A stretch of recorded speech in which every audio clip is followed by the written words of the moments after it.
आप सुन रहे हैं रेडियो 91.2 FM। मैं हूं आपका दोस्त, आपका होस्ट विनोद शर्मा। खास मुलाकात के कार्यक्रम में आज हमारे साथ स्टूडियो में मौजूद हैं गवर्नमेंट डिग्री कॉलेज बादलपुर के एसोसिएट प्रोफेसर और उत्तर प्रदेश में उच्च शिक्षा नीति को लागू करने के लिए बनाई गई 20 सदस्य समिति के सदस्य डॉक्टर दिनेश शर्मा जी। मैं अपने स्टूडियो में डॉक्टर दिनेश शर्मा जी का अभिनंदन करता हूं।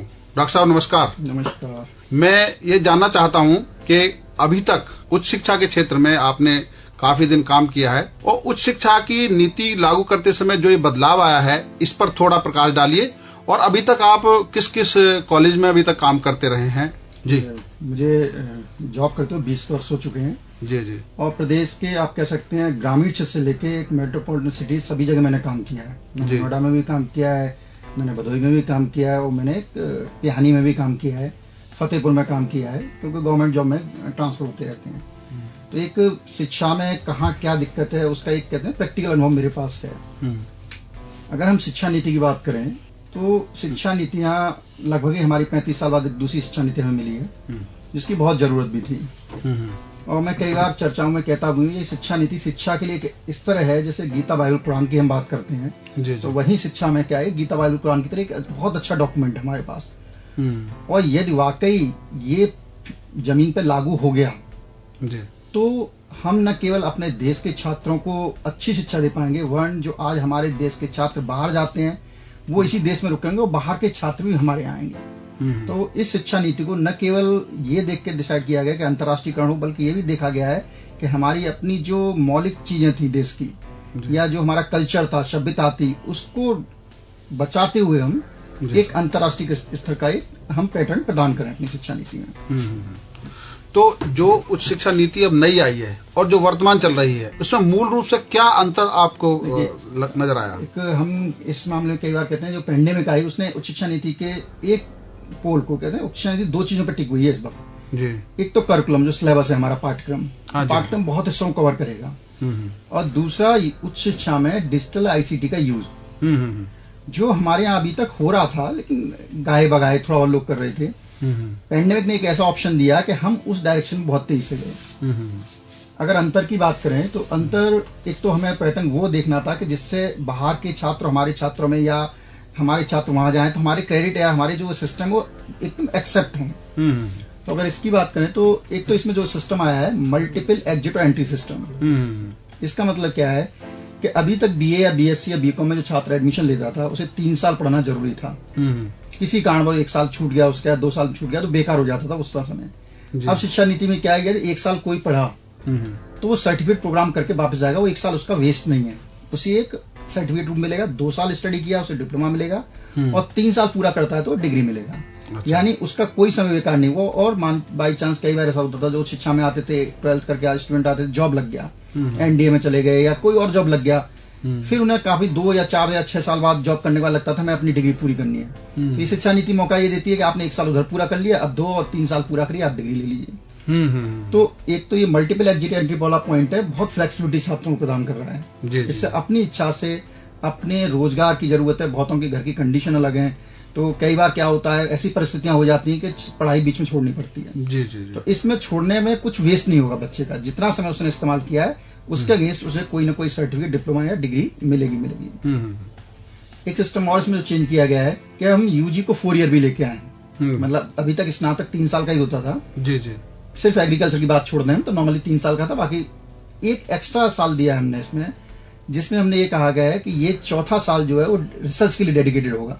अच्छा। यानी जो स्नातक के छात्र हैं जो भविष्य में अपना फ्यूचर रिसर्च में बनाना चाहते हैं तो 4 ईयर UG प्रोग्राम को डेडिकेट मतलब ऑप्ट करेंगे, और चौथा साल जो है उसमें मैक्सिमम उनका पोर्शन जो होगा शोध से रिलेटेड होगा। अच्छा। वो शोध छोटे स्तर के होंगे लेकिन वो शोध से रिलेटेड होगा। और साथ साथ अब अगर उसे PhD में एडमिशन लेना है, अभी तक तो ये जरूरी था कि PG होने पे ही आप PhD में एडमिशन ले सकते थे। अब जो 4 ईयर UG वाला छात्र है उसके पास ऑप्शन है, वो चाहे तो 1 साल की पूरी करके एक PG की डिग्री भी ले ले, यानी बैलेंस से 1 साल पूरा करना पड़ेगा, PG की डिग्री मिल जाएगी।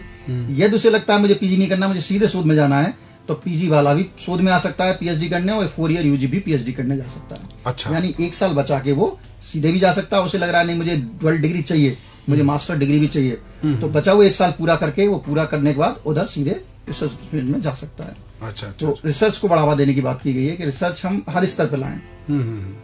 शोध में एक और परिकल्पना की गई है जो बहुत जरूरी थी, जिसे कहते हैं ग्रास रूट इनोवेशन। जी जी। इंटर के जो बच्चे आते हैं हमारे पास, उनके दिमाग में बहुत से विचार होते हैं, अजीब अजीब विचार होते हैं, वो गलत हो सकते हैं, सही हो सकते हैं, लेकिन विचार होते हैं। हम कहते हैं एक सिद्धांत होता है उनके पास, लेकिन अभी तक उस सिद्धांत को चेक करने या जांचने का कोई तरीका नहीं था। वो बीएससी, एमएससी या एमए किया, देन रिसर्च में जाते थे, और फिर रिसर्च में भी गाइड का जो माइंड सेट होता था उसके अकॉर्डिंग चलना होता था। जी जी। इसमें क्या कहा गया है कि नहीं, आप एडमिशन के साथ ही उसके इनोवेशन को बढ़ावा दीजिए। अगर उसके पास कोई विचार है, कुछ कोई भी आपके पास लेके आता, उसको कम से कम एटलीस्ट चेक करिए कि उसमें सपोर्ट करके क्या उसकी कोई फिजिबिलिटी बनती है, कोई नया आउटपुट आ सकता है उससे। यानी तो इसमें ग्रास रूट इनोवेशन की जो बात की गई वो भी बहुत अच्छी बात की है, जो शोध को या हमारे माइंड को, जो यंग माइंड है उसकी सोच की, न की शक्ति को आगे ले जाने का काम करेगा। जी जी जी। अच्छा, जो अब गवर्नमेंट ने जो लागू किया है इस उच्च शिक्षा नीति को, तो उत्तर प्रदेश में किस तरीके से इसको लागू किया जाएगा, और अभी तक क्या कोई बैठक इस बारे में अभी हुई है या होने वाली है? नहीं, इसमें बहुत बैठकें हो चुकी हैं जी। गवर्नमेंट काफी सीरियस है इसमें। जो कमेटी बनी है लगभग उसकी 20-22 बैठकें हो चुकी हैं। अच्छा। और हफ्ते में 3 दिन डिसाइडेड है, क्योंकि आजकल ऑनलाइन सिस्टम है तो आसान हो जाता है थोड़ा सा। तो 3 दिन डिसाइडेड है, और वो कमेटी में इस ढंग से बनाया गया है कि हम हर एस्पेक्ट को देखें, जितने भी उसके एस्पेक्ट हैं, और जल्दी से जल्दी हम लागू करें। ये कोशिश की गई है कुछ एस्पेक्ट हम 20-21 में ही लागू कर दें, फिर 21-22 में, स्टेप बाय स्टेप में। नेचुरली क्योंकि 35 तक की शिक्षा नीति है, तो वो उसको पूरा एक टाइमलाइन के साथ जल्दी एक सरकार की तरफ से कोई न कोई एक पूरी पॉलिसी फ्रेम डॉक्यूमेंट आएगा, ये कि हम इसको कैसे लागू करेंगे। तो सरकार इसको लागू करने के रूप में बहुत ही ज्यादा सिंसियर है, और आशा है कि जल्दी ही इस सत्र में कुछ न कुछ इसके जो इम्प्लीमेंटेशन हमें देखने को मिलेंगे। अच्छा अच्छा। एक सवाल और कि उच्च शिक्षा नीति का जो बदलाव हुआ है उसमें हमारा जो सिलेबस है, जो मौजूदा सिलेबस चलता आ रहा है, उस सिलेबस में क्या नए सिलेबस जुड़ेंगे या जो मौजूदा चल रहा है उसमें भी कुछ बदलाव आएंगे? देखिए, एक तो होती है हमारी स्ट्रीम, जैसे साइंस स्ट्रीम हो गई, आर्ट्स हो गई, जी जी। ट्रेडिशनल सब्जेक्ट है, हिंदी है, संस्कृत है, तो इसमें बदलाव आएगा। अच्छा। एक तो सब्जेक्ट तो ऐसे ही रहेंगे, लेकिन जैसे मैं जंतु विज्ञान की बात करूं, क्योंकि जंतु विज्ञान का प्रोफेसर हूं मैं, सपोज किसी स्टूडेंट ने 1 साल जंतु विज्ञान पढ़ी और वो छोड़ के चला गया, तो अब हमें जो सिलेबस डिजाइन कर रहे हैं वो इस ढंग से डिजाइन कर रहे हैं कि 1 साल तक पढ़ने पे जाएगा तो उसको वो पोर्शन हम उसको पहले पढ़ाएं, जिससे उसे बाहर में कुछ स्किल ओरिएंटेड या जॉब मिल सके।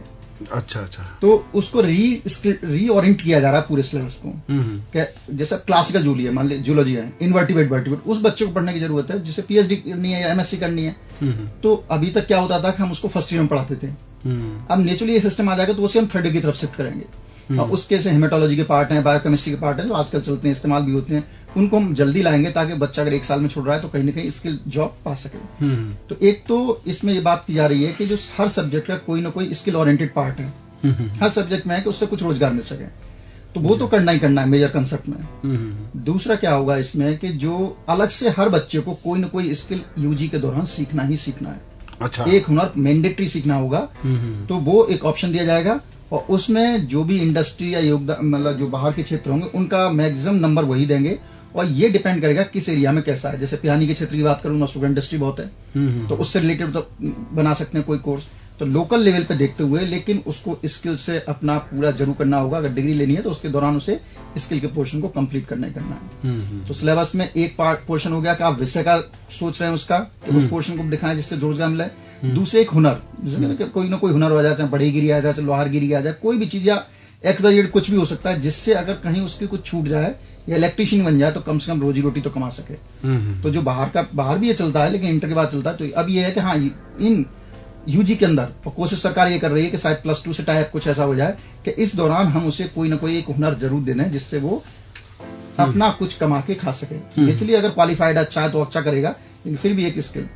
साथ ही साथ जो हमारे कल्चर थे, ट्रेडिशन में बहुत सी थी, जैसे आप नौटंकी ले लीजिए, प्रदेश की कलाएं भूलते जा रहे हैं लोग। तो इन सबको जो प्रदेश का आर्ट्स एंड कल्चर या देश में जहां भी है, जैसी नई पुरानी विधाएं थी, उन सबको भी एरिया वाइज उसमें करिकुलम में लाया जाएगा। अच्छा। उसे एक्स्ट्रा करिकुलर एक्टिविटी कहेंगे हम, और उसमें भी बच्चे को जो उस एरिया की विशेषता है उसको सीखना होगा। उसके 2 क्रेडिट 3 क्रेडिट का, तो वो भी लोकल वाइज चलेगा। तो एक कोर्स बनाया जा रहा है एक्स्ट्रा करिकुलर। इवन इसमें ये बात भी की जा रही है कि आउटरीच, यानी कि आप समाज में जाइए, ऐसा नहीं सर्टिफिकेट ले आइए, आपको सफाई करनी है तो सफाई करने का आपको प्रूफ देना पड़ेगा। कम्युनिटी सेंटर जुड़ना है तो कम्युनिटी सर्विस करनी होगी। हर चीज को बच्चे के क्रेडिट सिस्टम से जोड़ा जा रहा है, जिससे बच्चा उसको इंटरेस्ट लेके करेगा कि उतने नंबर उसकी मार्कशीट में आके जुड़ेंगे। अगर वो पूरा नहीं करता है तो उतना पोर्शन उसका रुका हुआ रह जाएगा। अच्छा अच्छा अच्छा। तो क्या परीक्षा प्रणाली में भी कुछ परिवर्तन होगा? क्योंकि अभी तक क्या है कि ज्यादातर बच्चे रटन शिक्षा पर निर्भर हैं और ऑब्जेक्टिव टाइप क्वेश्चन कम होते हैं और बड़े क्वेश्चन ज्यादा होते हैं। तो क्या परीक्षा प्रणाली में बदलाव होगा? हाँ, परीक्षा प्रणाली में बदलाव होगा, नेचुरल सी बात है जी। एक तो इसमें जैसे मैंने कहा कि जो स्किल ओरिएंटेड कोर्स हैं, कम्युनिटी कोर्सेज हैं, इसमें कॉलेज या यूनिवर्सिटी से ज्यादा बाहर का रोल होगा। यानी इंडस्ट्री जो मार्किंग देगी वो सीधे जुड़ जाएगी, ग्रेडिंग देगी, जितना समय करके आया है वो अपना जो समय कोर्स की बात की जा रही है। दूसरा, कंटिन्यूअस इंटरनल एवल्यूएशन होगा उसका, तमाम एक्टिविटी छात्र करता है, कोई एक्सेंट एग्जीबिशन हो रही है, ऐसे कंपटीशन है, उन सबको डोमिनेट किया जा रहा है कि कॉलेज लेवल पे जो तमाम एक्टिविटियां उसको नंबर दिए जाए और उसका लगातार एवोल्यूशन होता रहे। एक नेचुरली लास्ट जो टर्म एंड होगा उसमें तो एक एग्जामिनेशन होना ही होना है, लेकिन उससे पहले उस एग्जामिनेशन इसको वेटेज मिल रहा है, यानी केवल उस पर डिपेंड नहीं कि उस एग्जाम पे ही डिपेंड है। इसका बेनिफिट एक तो ये होगा कि उसमें तमाम जो जितनी कॉलेज में यूनिवर्सिटी में एक्टिविटी सीरियसली जुड़ेगा। दूसरे, कभी ऐसी महामारी का स्वरूप सामने आता है या कोई भी चीज ऐसी आती है तो उस जो इंटरनल एवोल्यूशन हो रहा है उसको हम तत्काल ऑप्ट करके उसकी मार्किंग कर सकते हैं। अच्छा अच्छा अच्छा अच्छा अच्छा। एक और, क्योंकि इस समय हमारा जो शिक्षा सिस्टम है वो दो भागों में बटा हुआ है, एक प्राइवेट सेक्टर है, एक सरकारी सेक्टर है। तो प्राइवेट सेक्टर में अमूमन जो प्रोफेशनल कोर्सेज वगैरह होते हैं उनमें ये होता है कि बच्चों को जैसे उसका कोर्स पूरा हुआ उसको इंटर्नशिप के लिए वहीं से अप्रोच होता है कॉलेज की तरफ से ही, और कंपनियां उसको इंटर्नशिप। लेकिन सरकारी कॉलेजों में इस तरह का अभी अभाव है, तो उनको मतलब प्रभावित ढंग से लागू करने के लिए क्या किया जाएगा? सरकार की तरफ से एक पॉलिसी जो बन रही है उसमें कुछ जो इंडस्ट्री की पॉलिसी उसमें मैंडेटरी ऑप्शन किए जा रहे हैं, चेंजेस किए जा रहे हैं कि भाई जो एरिया के स्टूडेंट हैं उनको बेनिफिट मिलेगा इंडस्ट्री को, लेकिन इंटर्नशिप हर बच्चे को 3 साल के अंदर हर बच्चे को इंटर्नशिप करना मैंडेटरी है। और उसमें भी 2 ढंग से कराई जाएंगी। कुछ कोर्सेज जैसे स्किल ओरिएंटेड जिसकी हम बात कर रहे हैं उसको तो जैसे सैटरडे दे दिया, हर सैटरडे को एक बार अगर वो लोहारगिरी सीखने जा रहा है तो ऐसा नहीं है कि लगातार रोज उसे हफ्ते में कुछ सीखना होगा, तो हर सैटरडे का हाफ डे दे दिया कि भाई आप सीखिए जो भी आपने ऑप्ट अपनाया है। दूसरा है कि मान लीजिए कोई इसे वोकेशनलाइजेशन है, कोई इंटर्नशिप करनी है तो वो समर ब्रेक की तरह दी जा रही है। जैसे जब छुट्टियां हुई नॉर्मल न खत्म हो, उस छुट्टियों के दौरान जो प्राइवेट में होता है उस दौरान उसे समर ब्रेक में जाके वो इंटर्नशिप पूरी करनी होगी, जिसके लिए सरकारी तरफ से गाइडलाइन जारी होंगी और कॉलेज लेवल पे और यूनिवर्सिटी लेवल पे तमाम इंडस्ट्री जो इस एरिया की होंगी सबके बीच एक एमओयू साइन होगा, जिससे इंडस्ट्री को बेनिफिट मिलेगा और स्टूडेंट को भी बेनिफिट मिलेगा। मतलब उसमें वो अपने को मान चलेगा कि मेरा कहीं ना कहीं एडजस्टमेंट होगा किसी न किसी तरीके से। आज की युवा पीढ़ी जो अभी क्या है कि 12वीं के बाद स्कूल छोड़ देते हैं लोग, क्या नई शिक्षा नीति के बाद कॉलेजों में भीड़ बढ़ेगी? मतलब बच्चे उत्सुक होंगे कि उधर जाके दाखिला लें और उनसे उनको फायदा होगा? नहीं, देखिए हमारी जीआर बड़ा एक इश्यू है कि हमें जीआर बढ़ानी है। हाँ इश्यू औरों की तुलना हमारी काफी कम है और जिस ढंग से टारगेट की जा रही है कि 50 करनी है हमको 2035 तक जी जी जी, और 2035 तक आप माने पॉपुलेशन ही बढ़ेगी तो उसमें काफी तेजी से लाने होंगे। देखिए इसमें कई चीज, तो अभी तक क्या है, स्टूडेंट जो first year admission 3rd year तक ड्रॉप आउट हो जाता था। अब हमसे ड्रॉप आउट क्यों नहीं कहेंगे कि जो फर्स्ट ईयर एडमिशन लेके छोड़ भी रहा है तो कोई ना कोई सर्टिफिकेट लेके जा रहा है, कोर्स नहीं छोड़ा है। बिल्कुल, तो एक स्तर से इस ढंग से एक तो संख्या बढ़ेगी स्टूडेंट की, वो कंटिन्यूस आती जाएगी। साथ साथ सरकार कुछ ऐसे क्षेत्र हैं जहां पर कॉलेज नहीं है, स्कूल नहीं है, वहां पर मैक्सिमम कोशिश करेगी कि भाई वहां जहां रीच नहीं है बच्चों तक की इस कॉलेजों की, वहां उन तक बच्चों को पहुंचाए। इसमें एक ऑप्शन और जोड़ा जा रहा है ऑनलाइन वाला। ऑनलाइन को भी अब इसका एक 20% एटलीस्ट मान के चल रहे हैं हम, इनिशियली हम 20% देंगे और यदि स्टूडेंट ऑनलाइन से कुछ कोर्सेज करते हैं तो उसके क्रेडिट को, सपोज हमारे मूक है, नेपटल है भारत सरकार की, तो नई जो आपके यूजी लेवल का कोर्स आएगा उसमें कुछ बच्चों को लिबर्टी होगी कि कोई कोर्स ऑनलाइन कर सकते हैं वो। अच्छा, अगर उसने ऑनलाइन कोर्स किया तो वो मार्कशीट जो वहां से मिलेगी वो सीधे उसकी यूनिवर्सिटी को चली जाएगी, वो उतने नंबर के उसकी मार्कशीट में जुड़ जाएंगे और उसके अगेंस्ट अपनी पसंद से वो क्रेडिट सिस्टम में कोई चीज अपनी ऑप्ट आउट कर सकेगा। अच्छा अच्छा। तो ऑनलाइन वाला सिस्टम इंट्रोड्यूस हो रहा है। ऑनलाइन के साथ क्या है कि अभी जैसे मैं एक एग्जांपल बताऊं, क्योंकि आप मेरे कॉलेज तो जानते हो, गर्ल्स कॉलेज है, मास्टर्स यहाँ पर है। हाँ जी, हाँ जी, हाँ जी। जब ये पेंडेमिक शुरू हुआ तो एमएससी में हम बहुत स्ट्रिक्ट भी रहते हैं, अटेंडेंस में होना भी पड़ेगा क्योंकि सेमेस्टर सिस्टम है। तो कई बच्चियां होती है, मैरिज हो जाती है, कुछ हो जाती है, स्पेशली मैरिज कारण होता है कि एमएससी तक ज्यादातर हो जाती है। जब हमने ऑनलाइन क्लास ली तो कई वो स्टूडेंट जो रेगुलर क्लास में लगातार थे वो तो एक आध बार एब्सेंट होने को देखे हमें, लेकिन जो लड़कियां जिनकी शादी हो गई थी उन्होंने एक भी क्लास मिस नहीं की। अच्छा। और इससे ये पता लगता है कि बच्चे बहुत से ऐसे हैं जो इस सिस्टम को ऑप्ट भी कर रहे हैं। नो डाउट समस्या है, डिजिटल गैप है, लेकिन जिनके पास अवेलेबिलिटी है वहां जाके लोग उसको ऑप्ट कर रहे हैं कि हम इस सिस्टम को लें, और इससे एक वर्ग जो कॉलेज नहीं आ पाता है तो वो वर्ग भी इसमें बड़ी आसानी से एडमिशन लेगा और अपने कुछ ऑनलाइन कुछ आवर्स लेगा, कुछ ऑफलाइन करके मिक्स करते हुए अपने समय के अनुसार एक अपने एजुकेशन सिस्टम आएगा, जिससे बच्चों को संख्या बढ़ेगी और नेचुरली उससे जीआर पे तक आ जाएगा। एक और महत्वपूर्ण सवाल है जो उन बच्चों के लिए है जिन्होंने मान लिया सपोज करो 12वीं कर ली और उनको 5-6 साल हो गए, अब वो अपना नौकरी भी कर रहे हैं जिस तरीके से कर रहे हैं और उसके साथ साथ वो अपना शादीशुदा जिंदगी में अपने व्यस्त हो गए। अब उनके मन में जाग आया कि ये जो नई शिक्षा नीति आई उसके तहत वो कॉलेज में ऑनलाइन एडमिशन ले लें या ओपन स्कूलिंग में एडमिशन ले लें, तो उनके लिए रास्ते खुल जाएंगे कि अगर या कोई टाइम लिमिट है कि 2010 या 2012 के बाद नहीं ले सकता, कभी भी ले सकता कोई भी दाखिला? इसमें टाइम लिमिट कई बार इसमें 2 चर्चाएं हो रही हैं, लेकिन नॉर्मली अगर ओपन सिस्टम कर रहे हैं, ऑनलाइन कर रहे हैं, जब हम लिबर्टी दे रहे हैं स्टूडेंट को तो फिर हम एज बार नहीं लगा सकते। हाँ।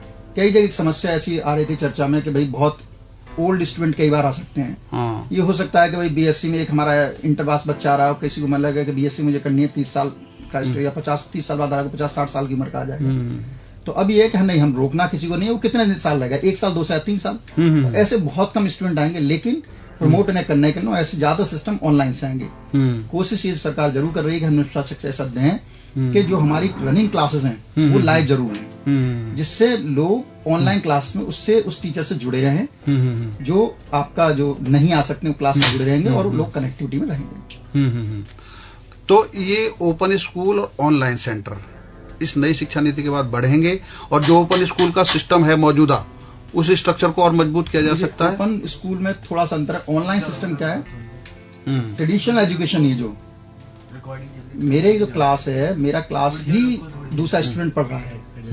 ओपन में क्या होता है, हम बच्चे को करस्पॉन्ड एक कंटेंट दे देते हैं, बुक्स दे देते हैं, बच्चा कभी कोई जाकर डिस्कशन करता है। तो ऑनलाइन एक रूटीन क्लास की तरह है। ऑनलाइन में सिर्फ क्या है, मोड थोड़ा सा चेंज हुआ है और आजकल जो सिस्टम इतने बढ़िया है कि मेरी क्लास को ही जो मेरे रेगुलर कोर्स में है वही उसमें पार्टिसिपेट कर रहे हैं कहीं और बैठ के, लेकिन ओपन में ऐसा नहीं होता। तो ओपन का सिस्टम तो जिनके लिए वो चलता रहेगा, लेकिन ऑनलाइन क्लासेस क्या है, ट्रेडिशनल सिस्टम के साथ ही चलेगी, उसको अलग से नहीं, इसी क्लास को इसी टीचर को लोग ऑनलाइन मोड से भी कनेक्ट करेंगे।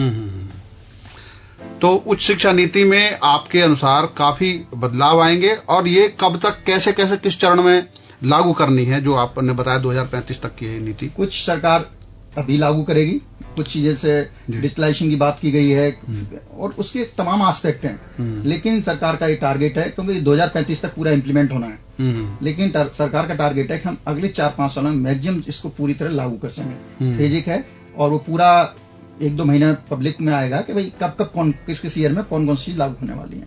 तो जल्दी ही लागू होगा और प्रदेश मुझे लग रहा है जिस ढंग से काम हो रहा है शायद अग्रणी प्रदेश होगा देश के अंदर जो इसको इम्प्लीमेंट करके दिखाएगा।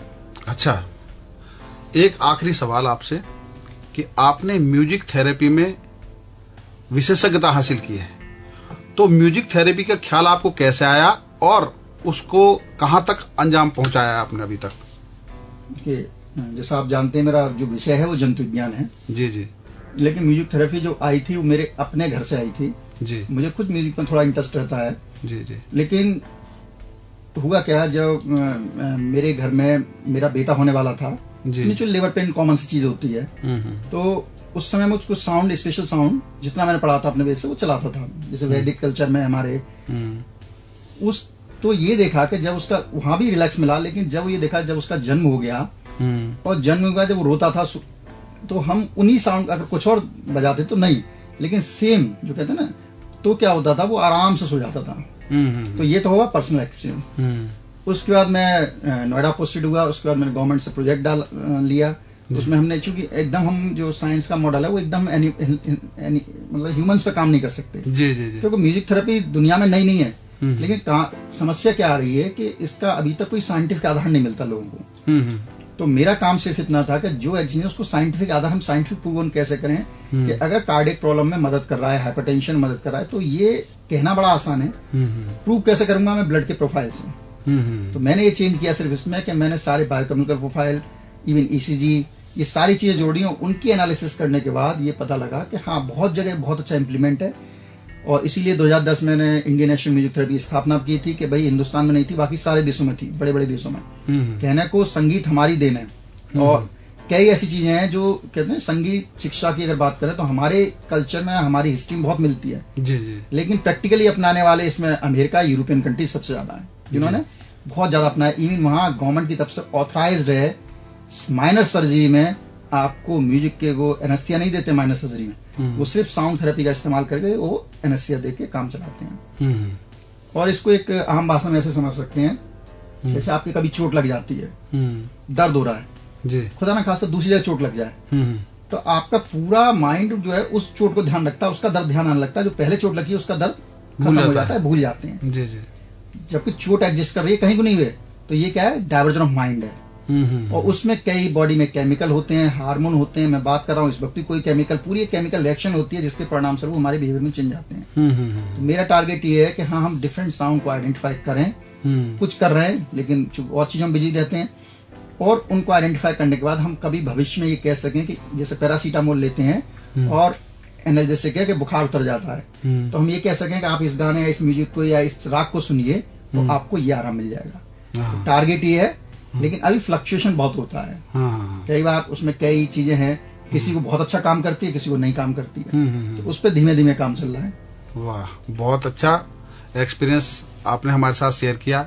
तो ये थे गवर्नमेंट पीजी कॉलेज बादलपुर के associate professor doctor Dinesh Sharma ji, जो प्रदेश में उच्च शिक्षा समिति जो उच्च शिक्षा को लागू करने के लिए बनाई गई है उसके सदस्य भी हैं, और उन्होंने हमारे श्रोताओं को जानकारी दी कि किस तरीके से उच्च शिक्षा के क्षेत्र में ये नई नीति लागू होगी और किन किन पर लागू होगी, क्या बदलाव आएगा, किस तरीके से छात्र इस नई शिक्षा नीति का लाभ उठा पाएंगे। सुनते रहिए मेरे साथ 91.2 FM रेडियो लोक मंच, आपकी अपनी आवाज। धन्यवाद।